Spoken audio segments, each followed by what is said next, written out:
If you're interested in being more self-reliant when it comes to healing your family, then tinctures are an excellent addition to have in your medicine cabinet or your apothecary cupboard. And you can make them from herbs in your own garden. And a tincture can last up to 20 years in the cupboard, so if you're not using it, it's not going to waste.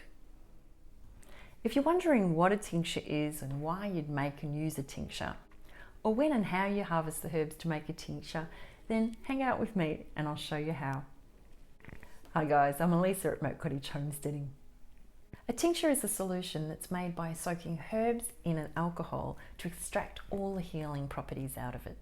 Some herbs can be extracted using glycerin or a vinegar, however only some can be extracted that way, whereas all herbs can be extracted using an alcohol. Depending on the herbs you're using and the condition you're trying to heal, some tinctures can be used as a drop underneath the tongue, a few drops of the liquid, or they can be turned into a spray and sprayed on, for example, a wound or an infection. But we'll talk about that a little bit later on. I like using tinctures because they work really fast. They get the herb into where you need it quickly. They're easy to make, and like I said earlier, they store for 20 years in the cupboard. So if you make a few ahead of time, you have a few bases covered in the healing department, and you can use them whenever you want, and they're not going to go bad in a year or two. So it makes sense to me to have a few on hand at least. There are many different ways to use herbs, and tinctures is just one way. Other ways are making a tea, a herbal salve, a poultice, a herbal oil. You can take a syrup or make a capsule. There's a suppository, but I'm not a big fan of that. You can make a herbal wash, or you can use herbs directly on the skin in some cases, like with aloe vera. And I've shown you how to do some of these things in past videos, so if you want to check out that playlist, you can check that out after this. A tincture is just another way to get the herbs to where they're needed to heal. There are so many different herbs you can use in your tinctures for different ailments. And we could spend a whole year just talking about that straight, which would be a very long video and you probably wouldn't have time to watch it. So we're going to keep it simple, and today I'm just going to talk about Yarrow, Comfrey and Calendula. Calendula is an annual or a perennial depending on where you live.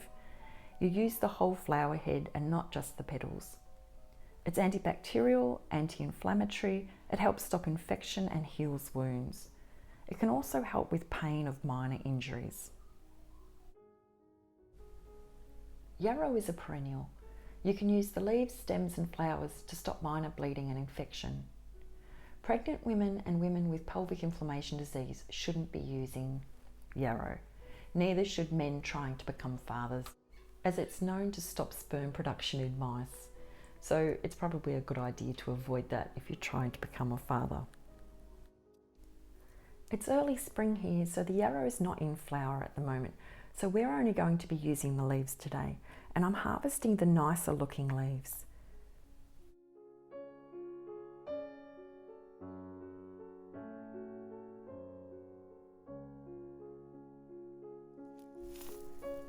Comfrey is a perennial, and you can use the root, the flowers and the leaves. They're all good.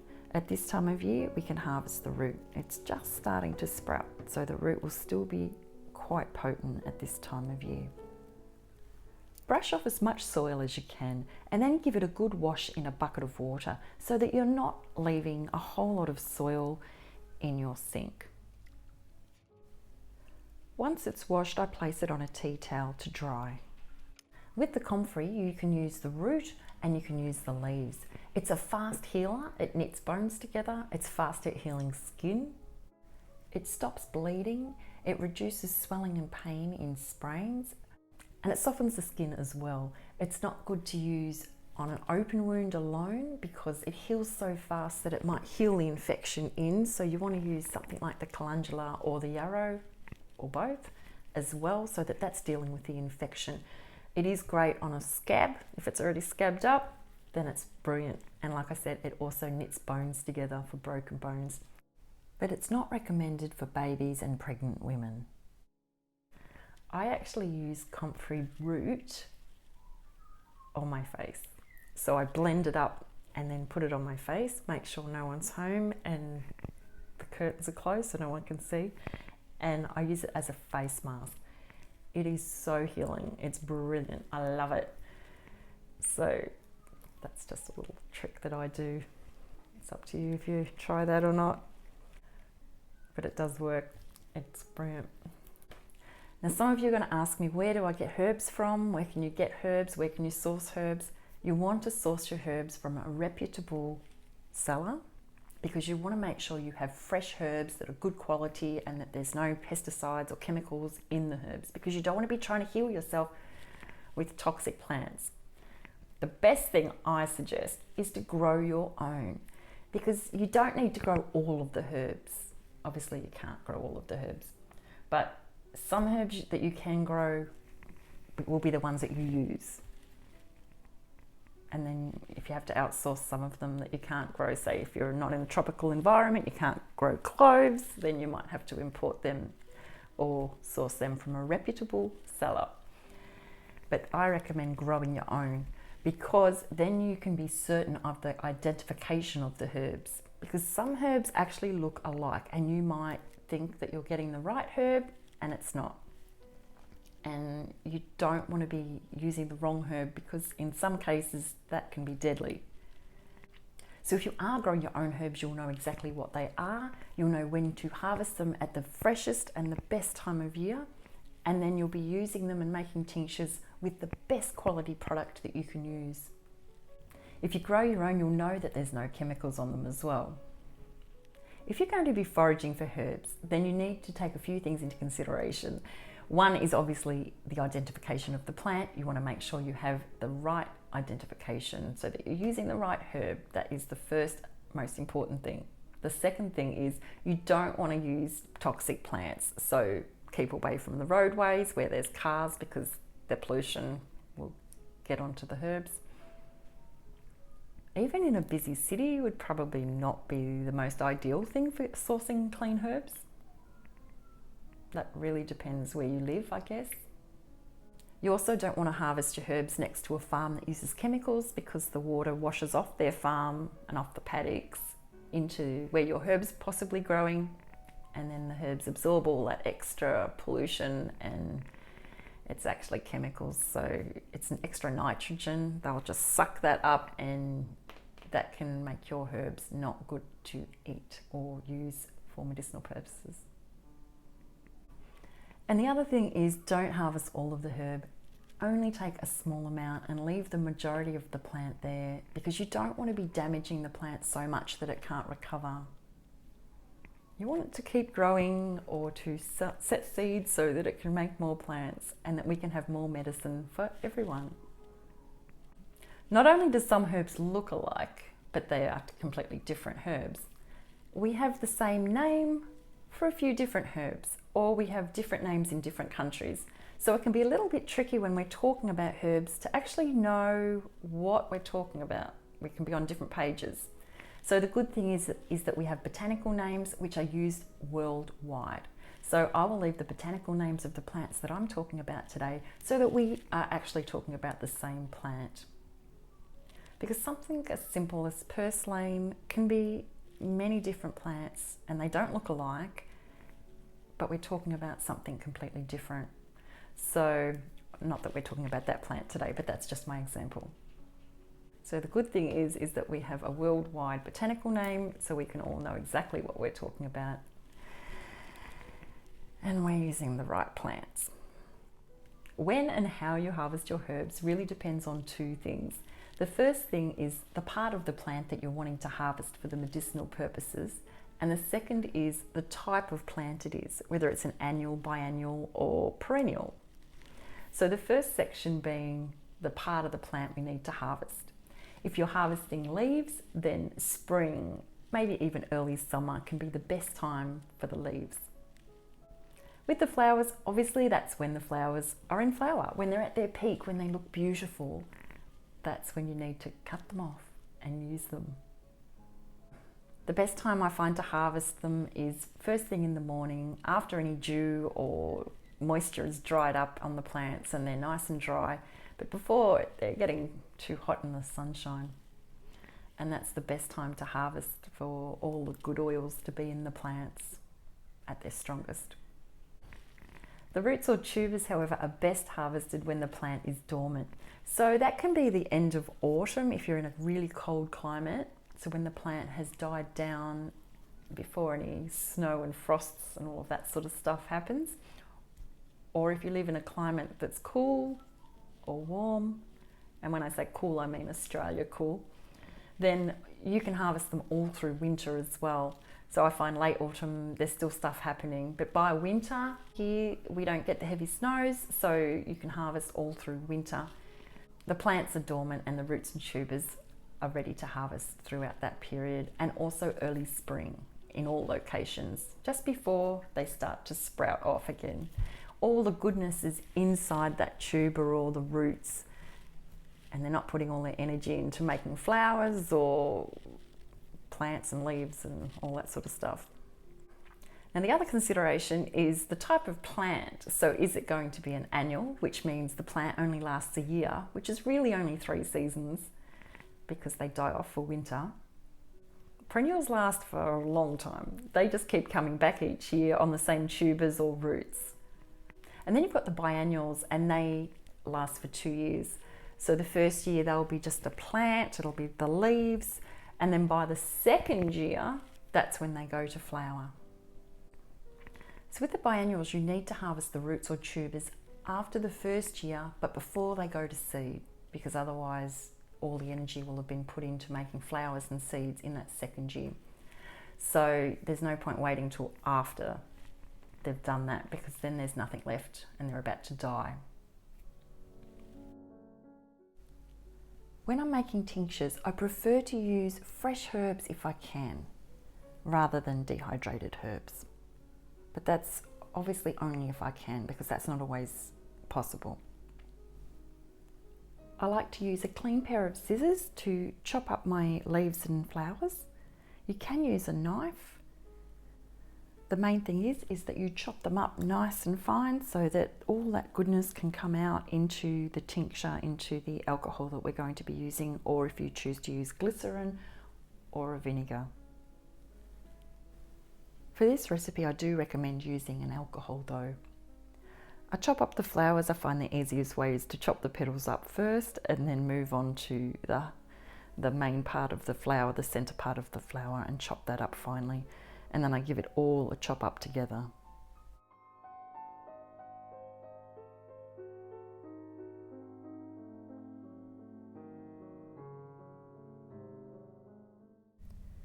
Roots and tubers can go in the blender, which is what I do. I put them in my NutriBullet. It's brilliant. It mashes it up really quickly.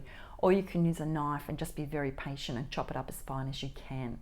Otherwise, you could use a grater and grate it up. Just watch out for those fingers. You can see it's all mulched up. It's clumping together, but it is all mulched up into little bits so that all that goodness can go out into the alcohol. My jars have already been sterilised and they're dry, so I put the herbs into the clean jars and then I cover with alcohol. I like to use a vodka because vodka is quite clean.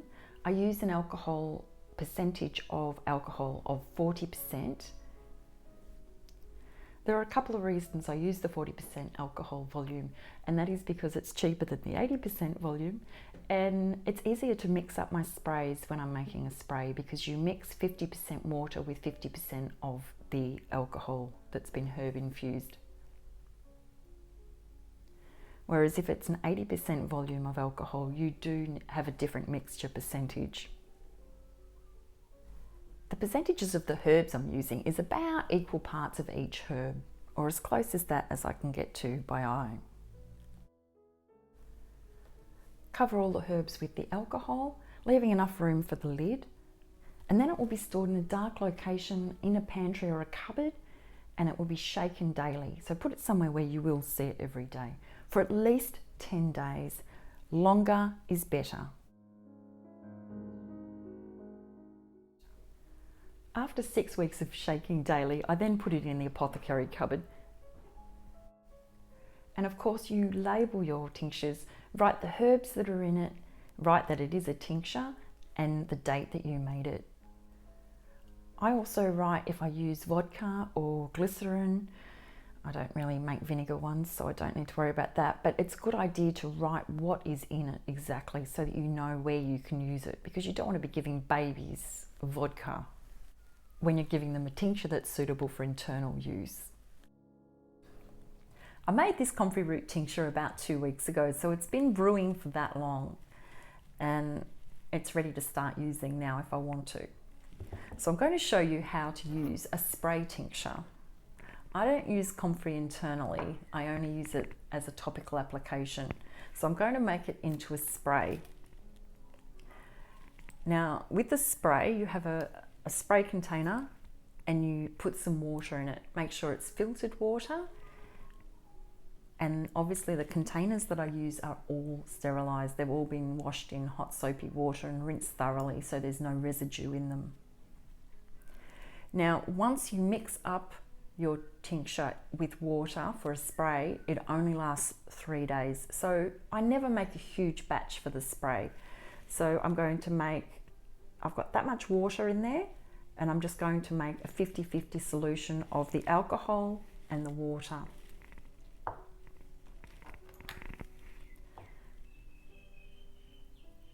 You can get some of the alcohol solution into a dropper, which can take a little bit of time depending how much you can get into the dropper.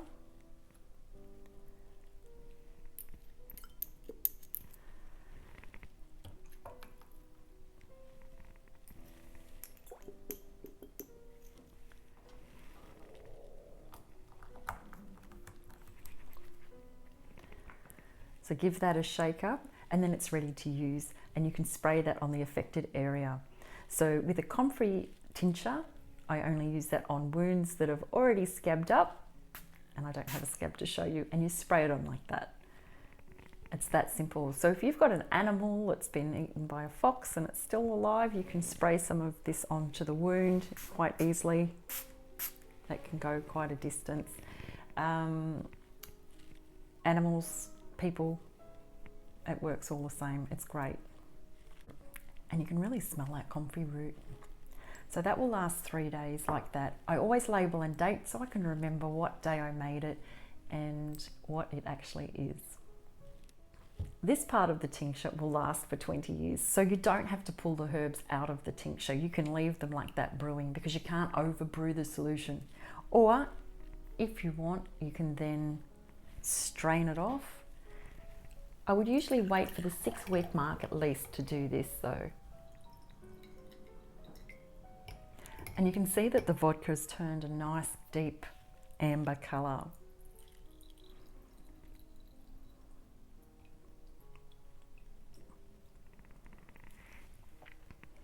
And then this part of the tincture can be stored in a sealed amber colour container as well, in a dark room or a dark cupboard.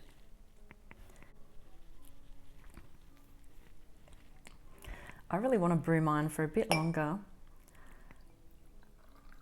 so I'll pour it back in.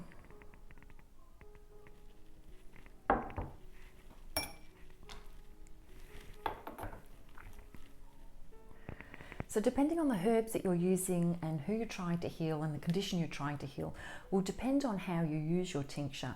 Some tinctures are a topical spray, like the comfrey root, because I don't use comfrey root internally, it's always externally. Also, you can use the tinctures, not this one, you can use other tinctures under your tongue as a dropper. Get a professional's advice if you want to use herbs, especially if you're pregnant, because some herbs aren't for pregnant ladies, or if you're treating babies and children, and if you're using any other sort of medication as well, because pharmaceutical medications can interact with the herbs, they can interact with each other, and you can mess up what you're already doing with your pharmaceutical medication. So you really need to get a naturopath or a doctor's opinion on that, but choose a medical professional who knows what they're talking about, who knows about herbs. Check out my Using Herbs for Healing playlist. Thanks for watching.